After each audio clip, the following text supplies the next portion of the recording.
Here we are, brand new show. Welcome to the Barely Educated Podcast. Crowd goes wild. I am joined. Well, first, who am I? Well, that's a deep question. That's hitting hard on the educated part right off the bat. Yes, I am Chris Teichler, Dr. Chris Teichler, hence the educated part. And I am joined by my co-host. I'll let him introduce himself. Yeah, I am Dr. Mark Jansen. So, yeah, here we are officially co-hosting. So a little background here. I, about 3 years ago, started my own little podcast because I heard myself talking on some recordings, and it was very much a lot of uhs and stammering and hesitating, kind of like what I'm doing now, actually, as I try to describe it. Nobody likes hearing themselves talk in a recording. I suppose so, but I said I gotta work on that. So how can I work on it? And on Facebook, I was scrolling around as one does. You know, I might have been on the can even, as one does. And an ad popped up for easiest way to start your own podcast. So long story short, I thought, hey, I'll do that. Started my own podcast, The Meatball Composer, and did 100 episodes of weirdness, craziness, sports talk, and life. Sometimes more interesting, but was I like in half of mostly them? Just bears. Yeah, and Mark was in half of them, and then we got to talking and said, hey, you know, we have fun doing this. Let's just rebrand this whole puppy. So here it is, the Barely Educated Podcast. Mark came up with that fantastic name. It is absolutely perfect. I should point out it is Bearly. Did I spell that? Yeah, I spelled that right. You nailed that. As in bears. Barely. Bears. Get it? It's a pun. Barely, and then educated because we are both doctors. Not the rich medical kind, but the useless kind. No. Yes, the PhD doctor. Although my doctor is a DM, a doctor of music, not a PhD. But I'm sorry. It's the equivalent. It's not like a D-Min, you know. Oh. Just had to go there. Yeah, so here we are, barely educated, having fun with football, sports, and some life stuff. It will still be mostly Bears. Bears. When we developed a little bitty following, I guess. But we do want to be able to branch out some as well. And we thought it would be cool to work with the academic angle and like try to every now and then, maybe even fairly often, we'll see how it plays out, do a segment called The Deep Dive. The Deep Dive. Where we use our big, beautiful brains, such as they are, to take a topic in sports and try to think about it a little more deeply and a little more uniquely. And what better to kick it off as Bears fans than the NFL draft and our big deep dive on that. Which is tomorrow night, right? Round one starts Thursday, Thursday, April 29th. Yep, Bears haven't had a first-round pick in a couple years, so that's fun. And we'll get to that, right? But what I wanted to lead us with is trying to figure out, as fans, how should you actually approach the draft, right? Is it a billion-dollar industry? It's at least a multi-million-dollar little cottage sub-industry of the NFL that is blown up to ridiculous proportions. Everybody and their mother does like 5 mock drafts now. Poor Adam Hogue, he's like, I got to do one where they pick a tackle. I got to do one where they pick a pass rusher. I'm going to do one where they pick a corner. And then everybody just like hates him for like a month because nobody wants them to pick defense, right? But like, what are we doing here? Why are we so enthralled by this? And how should we as fans try to sort of process this? So I'll throw that to you, and then I'll kind of give you my thought on that. I remember even not that long ago, the draft was Saturday and Sunday, just 2 days. Like round 1 through 3 was Saturday and 4 through 7 was Sunday. Now you got round 1 on one day, Thursday. I think 2 and 3 on Friday. Yes. And then the rest over Saturday and is it the whole weekend? I think it's just Saturday now. Just Saturday? Okay. But anyway, the point, it has, even in recent years, just evolved into this massive event. I mean, they do a live show in Chicago a few years ago, Philly after that, I think. But yeah, so what is it about the draft for football? Because other sports do drafts, right? Why is it only the NFL that gets, and you know, I'm guilty of this myself. This is the one that gets me all ramped up. even though And I know it's here we going to are break doing it my as our heart kickoff episode. every So we're day. like falling right into it. Yeah, I mean, I but think there's a reason for that. yeah, there's a few obvious answers. One, the NFL is just so much better than the other sports at marketing to the modern American, and even I suppose you could extend it to other parts of the globe at this point, but you know what I mean. They're so good at being like, we're going to keep football on the brain. Here you go. Here's a little hit. Here's a little football hit. Hey, don't forget, we got a big batch of the draft coming up. You're going to love it. It's good quality stuff. Here's another football hit. And now we're going to spread the draft out. So now you're going to talk about Thursday night's picks all day Friday. You're going to watch Friday's picks, which you wouldn't have cared about that much before, but now they're fresh and new and they're the nightly event Friday. And then you're going to do the same thing for Saturday with to a lesser degree. Right? They're so clever at spreading out our football addiction and just keeping our, the morphine of football coming straight into our veins in a alarmingly effective way. I don't know how else Yeah. to put it. Did Crass this? drug analogy, but No, you're right. Just hook it to my veins, like Barney in The yes. Simpsons. Did this? How much did the development of the NFL Network play into that? You think? Now that I mean, that must have mattered some because the NFL can get a little more of the cut, but ESPN was already doing the wall-to-wall draft stuff, and now it's just extended. And then, of course, Twitter's made it all blow up because you can see different people and their responses, and YouTube, and you've got like guys like Chris Sims. They just start off on a podcast and on YouTube, and then they get a few picks right, and now he's all over the place. well, Which is fine. It's just the way that even a sports media career could blow up is part of this too. And I think the other answer to get back to that, like why the NFL question is, we're such rabid fans of it, and hope springs eternal on draft night more than any other time of the NFL season normally. I mean, I guess if you acquired a huge QB in a trade, that would be maybe the other time, like Cutler trade. mm. And maybe we all thought that when Wilson seemed possible. um, but we're all gonna buy it. We're all gonna hate the pick and then talk ourselves into the pick or love the pick from the start. And why do we do that? Because we are. I don't think it's just the Bears, but it's all the bad franchises like the Bears have hope for one or two nights. And we also have the ability to be mad at the team that we already are mad at. Like you can take it either direction really fast. So is it kind of like opening day for baseball then? Is draft night the equivalent? Because everybody loves opening day baseball, don't they? I'm always excited opening day Yeah, as a maybe Cubs fan. emotionally. I mean, kickoff would be the same thing, though, literally, like the Right, exact equivalent. right. I know, but I just don't think the other sports have this. The NBA would be the closest to an exciting draft, right? well, the NBA should have the most exciting one because that's the one where one player can actually Yeah, and make. it's like usually much easier to figure out who you're supposed to draft. Yeah, there's that's pretty clear cut And more that's than. another question. Is the intrigue and the crapshoot nature of the NFL draft part of the fun and part of the why we all get into it? Because there's more to debate. Should we take LeBron James? Yes. There's no debate there.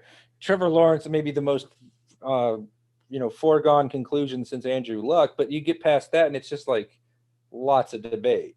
And then you get all the hindsight and look no further than the Bears draft of Trubisky, Watson, Mahomes, that whole sordid affair. What? I The just think whole it world never knew you leaves. draft Mahomes. Yeah, right. It never leaves the narrative, right? The draft is always with us, just like the NFL is. Shoot, every time the Bears Remember, played on a primetime game, it's here's the list of QBs the Bears have drafted. Here's the Packers. Here's the stats for the Packer for Mitch and for the other QBs in that draft. Like we get this constantly. And you can't go to Facebook if you click on enough NFL articles like I do and not get a redoing the 2019 draft. That's so stupid. Like that's just all pure fiction when I never click on those. But like, why does anyone care about redoing a draft?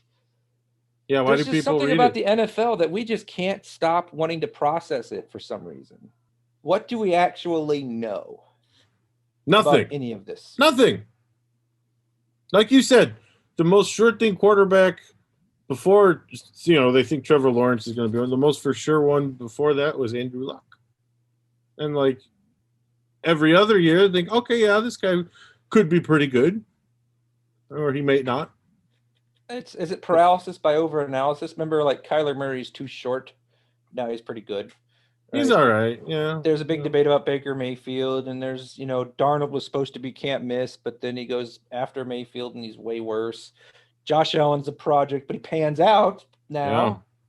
Lamar Jackson slips all the way to the end of the first round, has an MVP, and now I saw an article where they may not extend him because they don't know if you can actually win the playoffs with him. Exactly. There's Yep. so many layers to trying to understand football that I think it intrigues us on a deeper level than the other sports drafts do, because baseball takes forever to see the players on your big league team, True. Yep. and basketball is mostly too obvious. And so I think the NFL has done an incredible job of building on the intrigue, and we all just lap it up. Yeah. And each game in the NFL means so much more than a single Yep. game in all the other Yeah, sports. exactly. That's the point of the deep dive, right? The answer is the NFL has given us this idea that the stakes matter for everything they do on a level Oh, beyond the other sports, whether it's the draft or September 27th game. yeah. Look at that. They've got it down, and here we are. If your baseball team loses 3 in a row, they're like, that stinks, but they'll bounce back. Your football team loses 3 in a row, and you're probably done. But if you lose 6 in a row, you can show your tenacity and bring everybody back. Spin that sucker into a win. I knew that was coming as soon as I said it. There it is, teed up. There it is. And you still laughed. I All right. did. Well, that gives us the chance to transition to what we think of the Bears draft now that we've poo-pooed on the idea of having draft thoughts. It doesn't matter if they're going to pick the wrong guy, but yeah, let's talk about it because I'm excited to talk about it. All right. I'm There's fired so up. much to do here. I sat there and thought about this for a good while this week. Where do we start? I don't Well, think there's an answer that makes any more sense than the obvious. They have to come out of this draft with a shot at a QB. do you think picking one in the first or second round is acceptable, or do they have to find a way to get a first round, either trading for a quarterback that's worth a first round pick, picking a first round quarterback, or second round quarterback? What do you think? Where do you stand on that? Let's rank the scenarios. I would say it so much depends on how the draft plays out as a total cop out answer, but it is totally true. If the Niners, so the Niners and the Falcons are the key to this whole thing for the Bears, right at the beginning of this draft. You got Lawrence 1, Zach Wilson 2, pretty much everybody says it. Niners are between Trey Lance and Mac Jones. That's what they say. I have a hard Hopefully time that's believing that. true. In my opinion, Fields is the guy I want. We'll get back to that. So then if Atlanta, so let's just say the Niners pick Lance, right? And Atlanta doesn't want a QB, then the Bears all of a sudden like, okay, now do we go try to get the pick from Carolina to get Fields? Absolutely my favorite scenario is trading up without having to do 3 firsts, because the Atlanta pick would cost too much. I just think if you do that for a rookie, you're not going to be able to surround him with anything. Or if you do that for Russell Wilson, he's good enough. You don't necessarily have to surround him as much, although that would still be. He's proven, he's proven that he can. But for a rookie, yeah. I'll trade next year's first, a third, and whatever else to get up there. And I think with 8, you would be looking at this year's first, a third, next year's first, and something else later. And that would be about the right value for the trade chart. Man, I would do that for Justin Fields, no hesitation. You think he would slide down that low? To like I think it's 8, possible. 9, 10. And there's a lot of people saying he could. Sims had him at the end of the first, which is nuts. Yeah, that makes no sense. That would have to be they're all freaked out about his family having epilepsy and him having a very mild case that they said is already better, I guess. And people being like, nope, we don't believe it. That would be the only way he fell. And I guess while we're on him real quick, isn't this just Deshaun Watson part 2? Like, the guy had an unbelievably productive college career. He has all the physical tools, and they're like, he's not that good. And I'm like, what's not good about him? He went to Ohio State. Who cares? How does that Ohio State quarterbacks, and they're never good. Okay, it's a metaphysical thing. Too. Yeah, that's another sort of thing on the deep dive if we wanted. Like, what does the history matter? We're going to talk Pace's history too in a minute, but yeah, objectively, it should not. Objectively, it should not.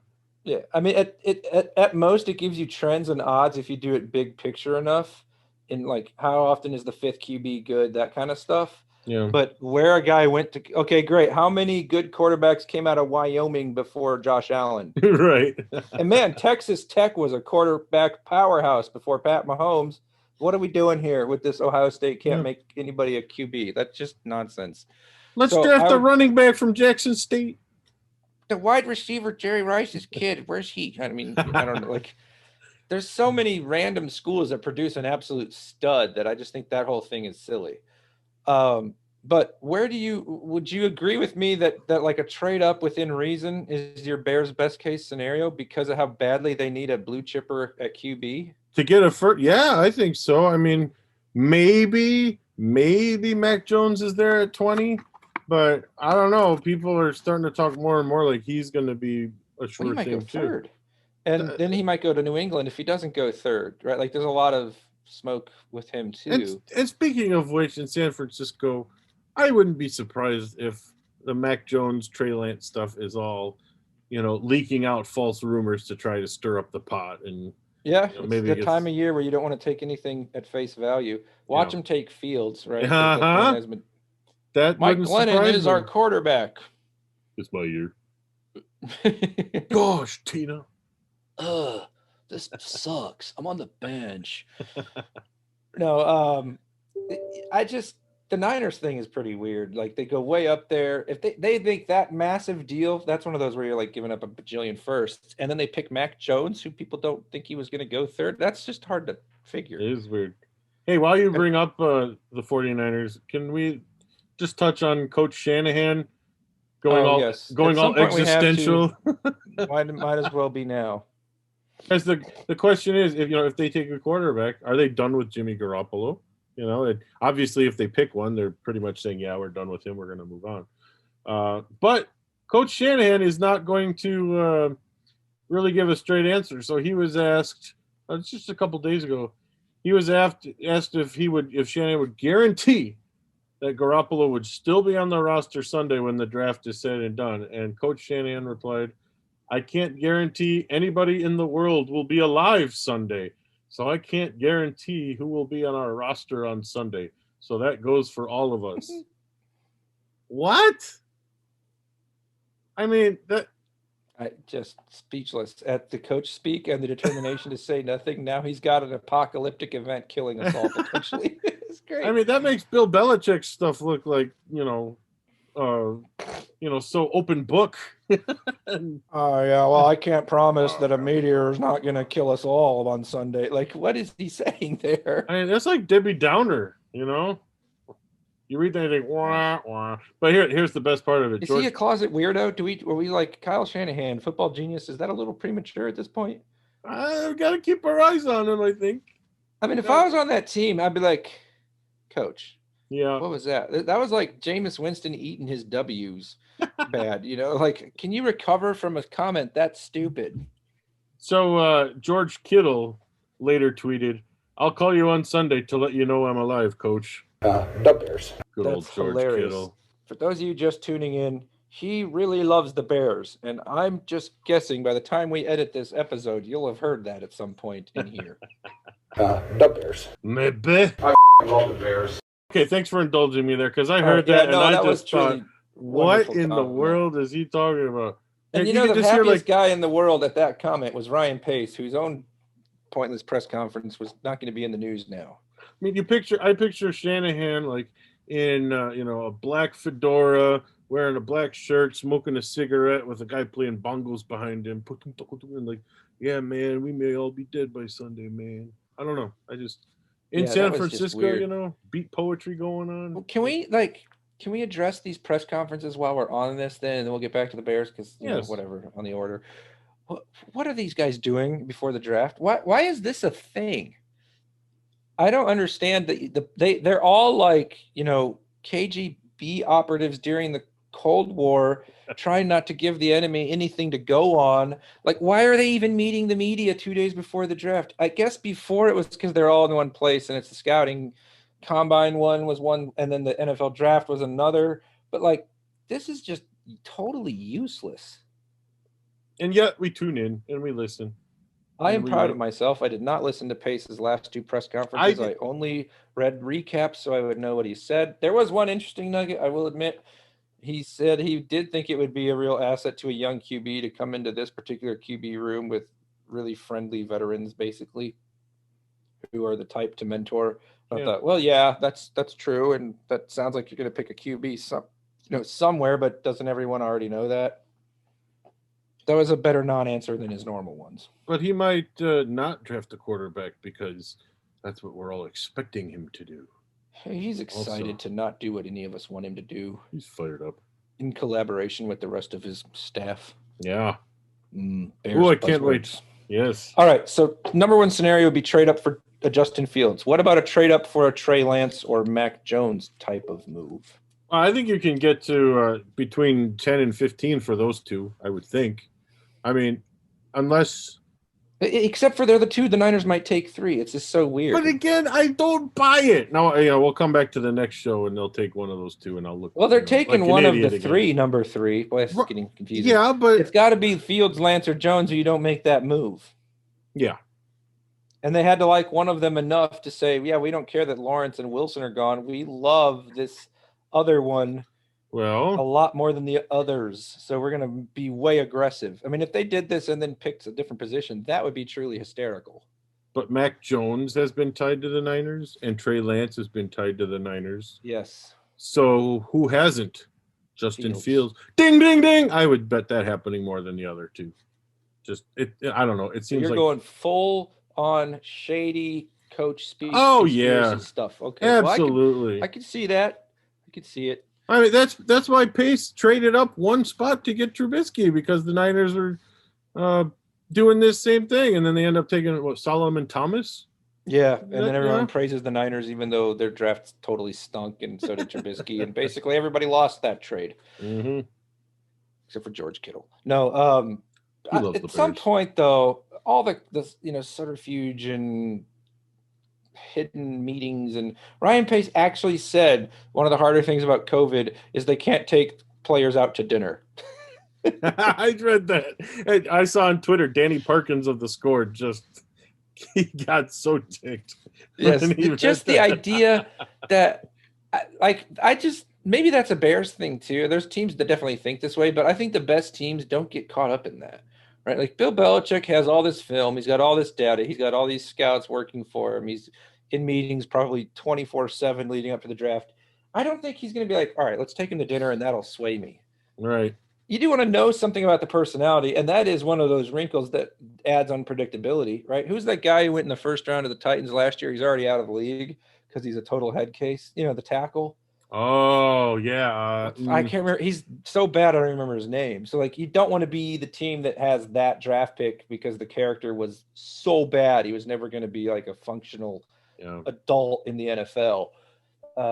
But Mitch showing up in his banged up Camry or whatever it was, and then being like, humble, let's draft him. That's it. It's like, because he fit the blue collar mold right there, my friend.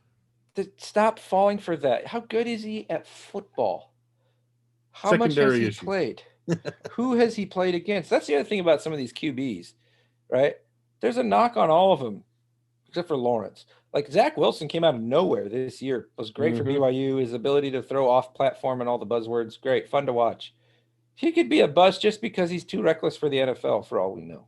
Yep. Going to go number 2 because the way he plays reminds people of Mahomes.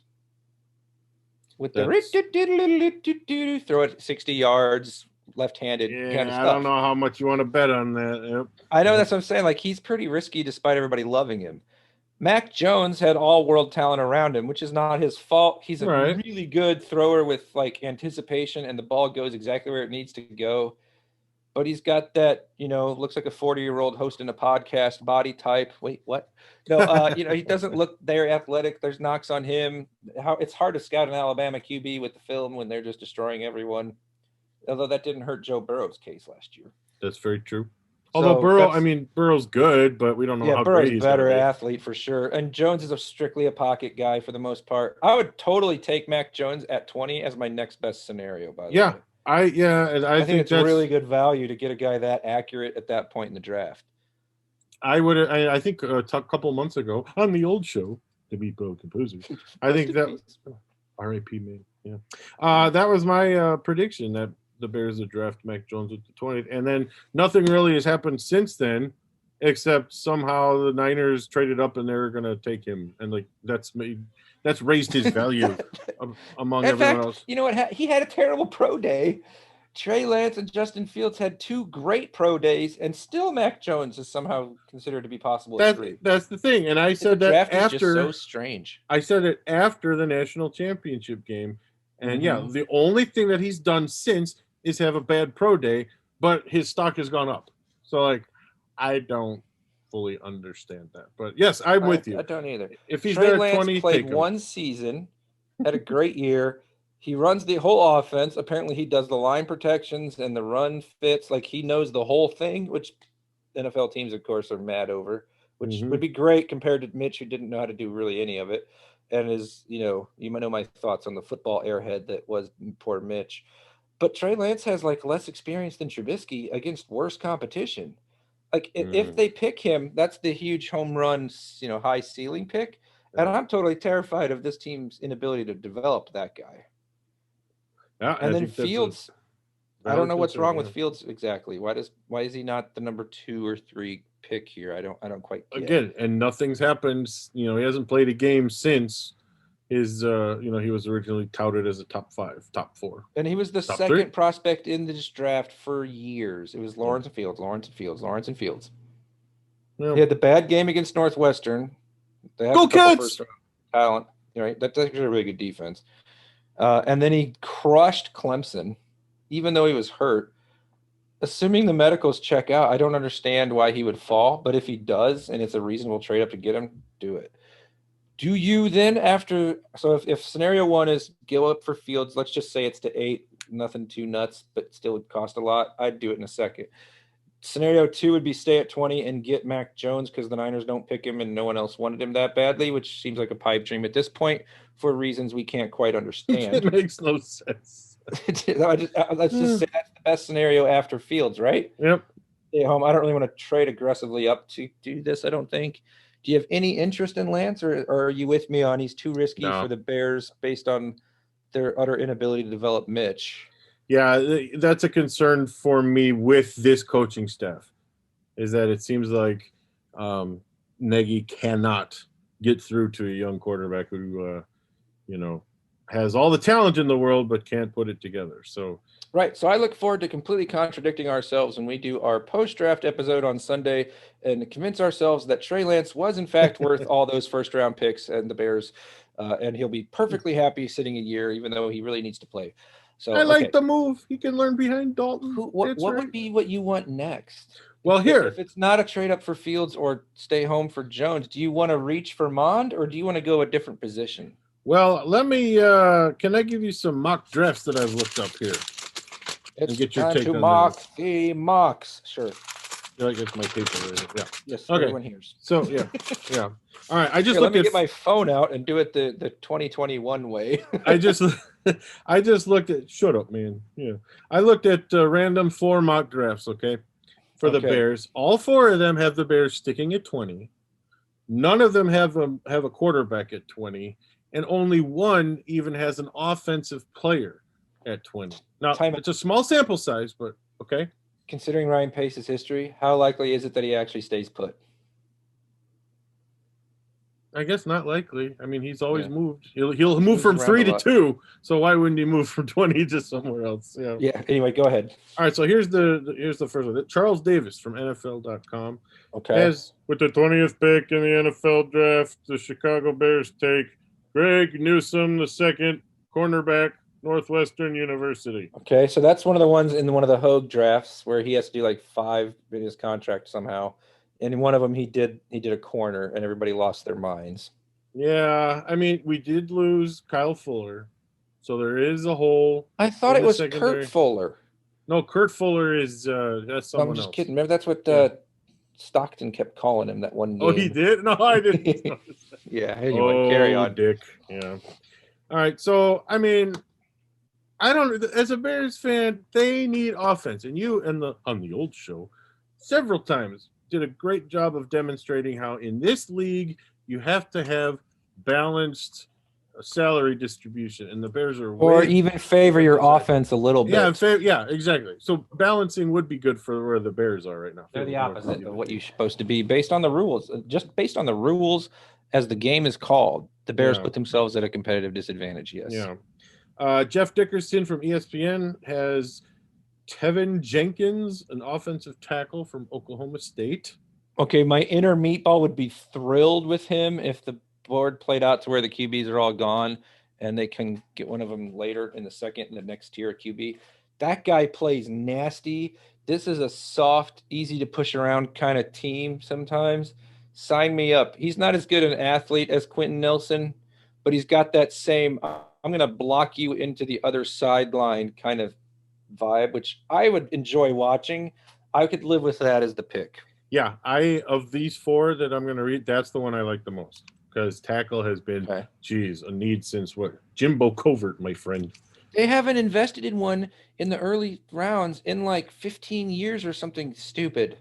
Gabe Carimi, like my friend. Or Gabe Carimi, that's what it is. Yeah. All right. Now this Michael Renner from Pro Football Focus has Jalen Phillips, edge rusher from Florida, Miami, not Ohio, Miami, Florida. I don't know anything about him. Edge rush, I think I'd be okay. I'd prefer that over cornerback, but I don't think I would over offensive tackle. Yeah, I don't. There's a really good batch of there's three positions with a ton of depth in this draft, right? Tackle, corner, and wide receiver. And edge rusher just doesn't seem to be that big of a need for the Bears, and I don't think that would be best available because those are the only two ways you should look at this, right? Mm-hmm. Either pick a guy who's just a stud or build your stinking roster with balance in mind, and I don't see how that fits either way. It's a weak edge rush draft. Yeah. Last one, Will Brinson from CBS Sports says Micah Parsons, linebacker, Penn State. If they drafted a linebacker, I don't think that's going to happen, but thing imaginable. He's a stud, mistake. But they just absolutely don't need one. Yeah, that would be so Bears. That position's just not valuable enough. Stop. Even Roquan, as good as he is, and that was great that he got his fifth-year option picked up, which was like a total no-brainer. As good as he is, it's still not an impactful position overall. It's just not. Does the fact that the Bears play in a 3-4 make the linebacker more important than if we were in a 4-3 and had Roquan? You know what I mean? I don't know. I mean, if you're in a 4-3 and you pick another middle linebacker, that'd be even dumber. Yeah, but like you need to pick a stud prospect at one of the positions that this league is built around right now. Yeah, for me, I'd actually say if it's not a QB there, I would take a wide receiver or a tackle as my choices. And there's some good wide receivers, and that gives you a little bit more flexibility with what you do with A-Rob, who I'd still try to extend. But, you for whatever reason are still committing to this regime. And I really like the idea, if you don't get the QB, of turning the Bears into a team with way more speed on offense. Get another burner receiver to pair with Mooney. Put him in the slot. A-Rob's your possession guy. Cohen's back. Kmet takes another step. You would be a pretty irritating team to defend then if your QB gives you anything. But I still think they need to go all in on a QB and keep swinging until they get it right, because you're never going to win a Super Bowl with Andy Dalton. And if we go back to a championship standard and not a tread water standard, that's where they're at. Yeah, now, 8-8 back-to-back. That's pretty much, you don't get more treading water than that, do you? Yeah, and then 8-1 this upcoming year. What do you think of the tier 2 QBs? Well, the only name I keep hearing is Kellen Mond from A&M. He's pretty interesting, actually. The knock on him, and tell me if this is what you've heard, he's been a 4-year starter but hasn't really grown through those 4 years. Sort of. That was the narrative for a while. Now lately they've been saying, well, he did actually improve some, but not a ton. The thing that I think will keep Pace away from him, because Pace loves his upside, his stupid Shaheen types, is that might be it. He's done growing. He is what he is. He's played so much. It's like sort of seems backwards to be like, he's played too much football, but that's kind of how this thing works sometimes. I'm intrigued by him because I like his like length and athleticism, and I like that he does have experience, and he played in the toughest conference with somewhat mixed results. Yes, but Yeah, out of that that group of quarterbacks, he's my favorite. But they don't any of them excite you. Listen, man. By the time you're picking the sixth or seventh QB off the board, you're just hoping to. It's just a wish and a prayer that you get a Dak or a Wilson. You know, like Davis Mills. He's played 1 year, has had 2 knee surgeries. Like, whoa. Okay, second rounder, I guess. If you don't have a chance at one of the others in the first, fine. But please don't reach for these guys. yeah. If They Kellen need Mond, players that are going to be good first and then QB next if they can't go for the home run QB. yeah, if they picked Kellen Mond with the 20th pick, I would be really upset. What if they traded down later in the first and then picked him, but had also picked up a third to do so? If I could live with that. Yeah, I think so. If they're picking Now you him make like that more valuable. if they're picking him like 27, 28 in the first round, I think I'd be okay with that, especially if they get more picks in the process. So this brings me back to something that kind of fits the deep dive, and it's really important to me. Good teams, like you know who manipulates the draft really well? The Chiefs and the Ravens, and they're just always good every year too. They understand the draft as an asset. A pick is an asset to get value out of, which can either be picking a player who fell that shouldn't have, going up and getting someone that you absolutely love and getting it right, or it can be saying, well, we want this guy, but we can get him down here. So we're going to get another player with him. So now my 20th pick is Kellen Mond and my next, red zone tight end when I get rid of Jimmy Graham. Like that is a great way to look at it. And I just haven't seen a whole lot of evidence the Bears do that. We're actually the team that those teams trade with, all these trade ups almost, every year he does one that's good and a couple that aren't. Yeah, so like I want them to look at it more savvily, if that makes sense. and you would think that he would do so with his job on the line, but maybe it's not really on the line. Maybe That's just a tough wrinkle, and a lot of people are yeah. saying now that we're just wrong about all that. That they're more secure than the fans want to admit. At least Pace is. Well, that's great. It's hard to say. Let's not talk about that one right now. Can we just table that? All right. We'll Let's move on. talk about his history. Okay. Are you good for that, or did you have something else? No, I got nothing else. So there was an exercise done on the Bors and Bernstein. I missed the Bors and Bernstein show. Yes, Bernstein and Rahimi, where the guy went through and using whatever the equivalent of football war is, one of the sabermetric stats for value that the players had over his career, and went through and looked at draft value for the GM regimes that are currently in place. So the comparison would be you picked a guard. How good was the next guard picked? Because you could have had him. It's not, you didn't get the best guard because he was long gone, which isn't fair to the GM. Like, how good was the GM at picking the position he picked relative to what was left on the board? Makes sense? Yeah. And the Bears actually were the third best team in the league under Pace in that exercise. And here's the crazy thing. That's with Mitch to Mahomes losing them like 30 points. Oh, wow. So Ryan Pace has made 3 really awful picks, Shaheen, Mitch, and the injured Kevin White, a couple questionable like Anthony Miller, and a ton of great value picks, believe it or not. Yeah. The problem is he trades up a little too recklessly, and the miss on Mitch was, of course, catastrophic, doomsday, legendary. Yeah. But like he does a really good job. Otherwise, that's the whole reason behind my joke on the previous iteration of the show that he should be the director of late round drafting. Yeah, that doesn't surprise me at all, because you look at, even though Eddie Jackson has slipped the last year and a half or so. I mean, look at that value in the 4th round. Yeah, it's one of the all-time great value picks in draft history, believe it or not, according to that stuff. Yeah. And last year hurt it a little bit, but if he bounces back, it'll go right back to it. Yeah. And Mooney looks like the real deal. Mooney, he's a 5th round receiver. Steal. Yeah. Both his guards in the 2nd round are productive starters, and Daniels looked like he was about to be a Pro Bowler until he got hurt. Mm-hmm. Those guys are both absolutely perfect value in the 2nd. They're fine. Tariq Cohen is actually good value in the 4th. Yeah. Who's the other one I'm missing? Oh, Jalen Johnson had a really good rookie year before he got hurt for Yeah, that position. second rounder, but yeah, And Komet kind of came on. He's probably neutral right now. There was another one that was Leonard Floyd. He's way better than the other pass rushers in that draft, believe it or not. Mm-hmm. Especially after last year, ironically, when he's not a Bear. But the point is, Ryan Pace and his scouts, and people are going to laugh at this, but I'm telling you, Ryan Pace and his scouts in the big picture, again, gigantic asterisks in 44-point font on your paper. Mitch Trubisky notwithstanding, Adam Shaheen notwithstanding, he and his scouts have done a really pretty good job in the total picture of the draft, which is why I would be fine with trading down, because I actually would like more picks. If your guy's not there at 20 and you couldn't trade up for a QB, do not trade up for any other position. Stop doing that. But yes, if you can trade up for Fields, do it. Otherwise, I think trading down, getting a tackle and a receiver in the second, or a QB in a second, and picking up an extra third and getting the other position, then that's, I think, a great strategy. And the Ravens and Chiefs do it all the time. That's true. And they're always in the mix.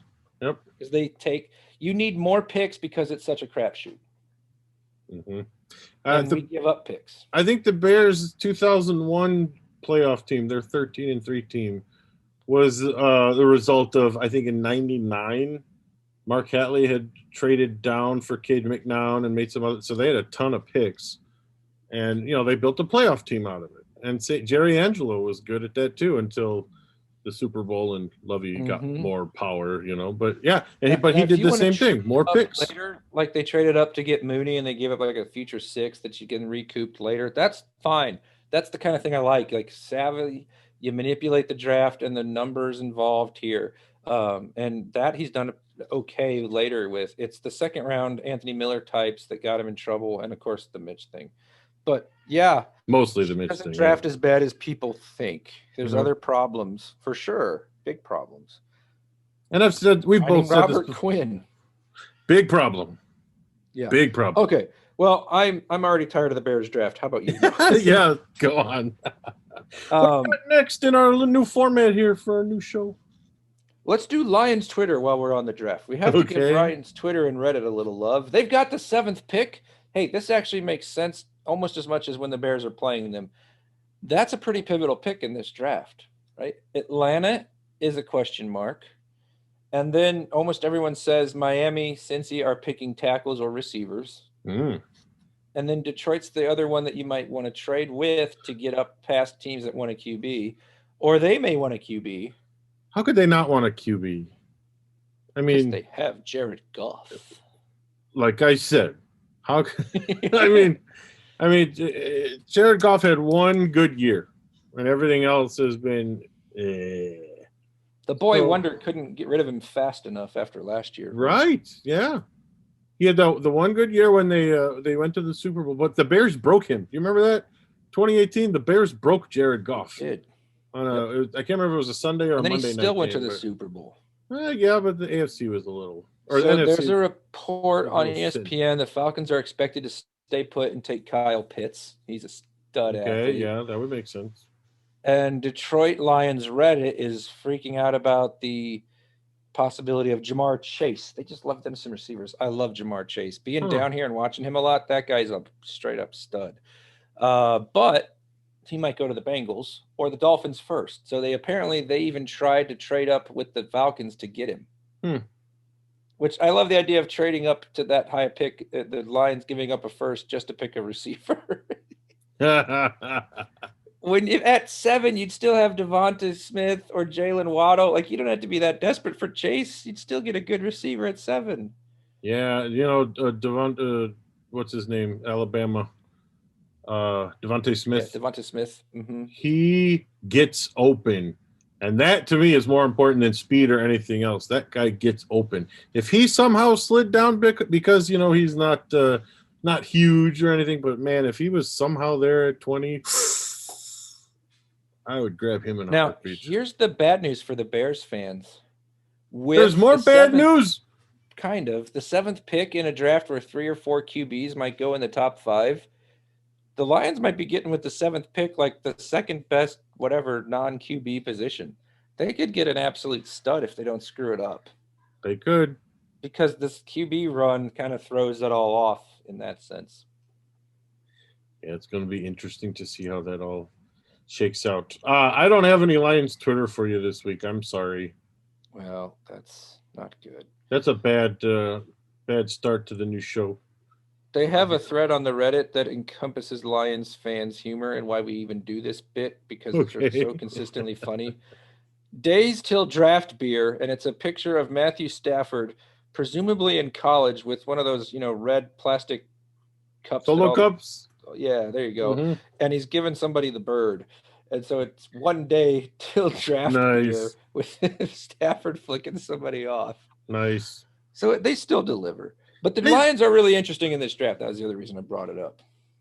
Lions fans have to have fun, I mean, all right, maybe I should say, if you're going to be a Lions fan, you have to have fun with all this. These must be people of great character and fortitude to still be Yeah. Lions fans, because there's times where I'm like, why am I still a Bears fan? Yeah. And by any measure, we still do have it better. Yeah, at least we have Maybe one title in marginally. our lifetime, but yeah, that one title That means does a not lot. to be So. say it's great. All right. The other thing I wanted to do Yes. this week in sports. This week in sports. Bum, bum, bum. Shohei Ohtani is channeling Babe Ruth. Boy, that guy is living up to the hype whenever he's healthy, isn't he? He's like the little league player, who could do everything, but he's at the big league level. He's Like- the ringer that they're going to get in trouble for on the 12-year-old team who's like 15 or something. Yeah, that happened to me in my when I was 7th grade. Our traveling baseball team, we played Bellwood, another Chicago suburb team. Man, I swear they were shaving already, and they just destroyed us in the championship game. We had that in basketball in 8th grade. It was one of the schools out of Chicago. This kid was like 6'4" and could dribble just fine, like not the normal 8th grader who's too tall for his coordination. I'm like, he's my age? What? And he scored like 58 points or something stupid in the game. There's nothing we could do. Nice.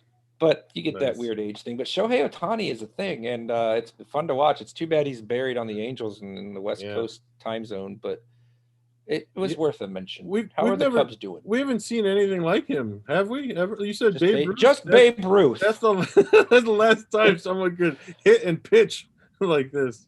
I mean, Yeah, it's obviously he'd amazing. have to do this for like another 12 years or something, but like the only comp to that point is literally no hyperbole, Babe Ruth. Like I should feel like I should be watching the Angels more. You'd think with him and Mike Trout and Joe Madden that the Angels would be okay. Never mind. That was good. Yeah, just let's move on. Yeah. Okay. How are the Cubs doing? Cubs. Man, the Cubs scored 18 runs. Well, back to the Bears draft for something less Yeah. depressing. They scored 18 runs in a 3-game series with the Brewers and lost 2 of the 3. They finally scored and couldn't pitch. They- Don't you love baseball? They won. They scored 15, and then they lost 4-3, which I can live with a 4-3 loss. And they got shut out. And they got shut out yesterday too. They are just on or off. Like Baseball's it's just almost a funny sport. it's comical now. I mean, we kind of saw it with the Cubs in 2016, but they were more on, moron.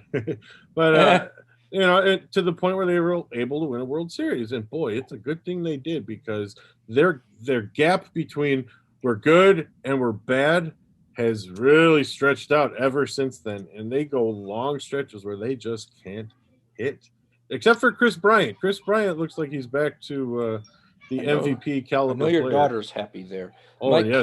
cousin Nate, Cousin Nate. Well, sent me this text. welcome the to Braves, the new show, Cousin Nate. The Braves have hit 6 homers off of Hendricks in the first inning in 2 games. LMAO. That's your ace too. Well, the Cardinals aren't doing much better. The starting pitching has resolved itself. They swept the Reds, which is always my favorite team to sweep. So that made me very happy. And then Mhm. promptly lost to a mediocre Phillies team again. They just can't beat the Phillies and Nationals for some reason.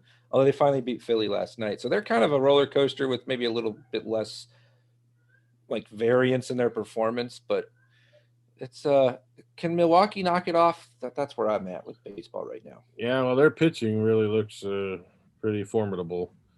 So Let's just hope Yelich continues to be not Superman, because they'd be real scary if he went back to like the Yelich of 2 years ago. yeah, PED Yelich. Oh wait, did I say that? All right, you got anything else for this week in It's just sports? like Ryan Braun. It's kind of a Brewers thing to do that. No, I'm just excited for the draft because I'm ready to get my heart broken again. All right, I got one more topic. I have to ambush you with this. Hit me. Shirts. We're gonna have a new yes. shirt guy. We got a guy working on a new piece of art. So like the one we threw together for tonight's episode isn't like the official one. Right. Got at least 2 or 3 people who want a shirt. One we actually owe as a gift at the very least. You know what? No longer needs a Meatball Composer shirt. Yeah, those Buddy are Brian, so shout out to him. Yeah, someone online even bought one of my students here at the school bought a Meatball Composer shirt. I was like, about that. So, well, actually, it's funny you bring this up because Shirt Guy actually contacted me and said, "Hey, I'm so sorry, I never got back to you. I thought you fired him into the sun." I didn't. I was about to, and then he messaged me.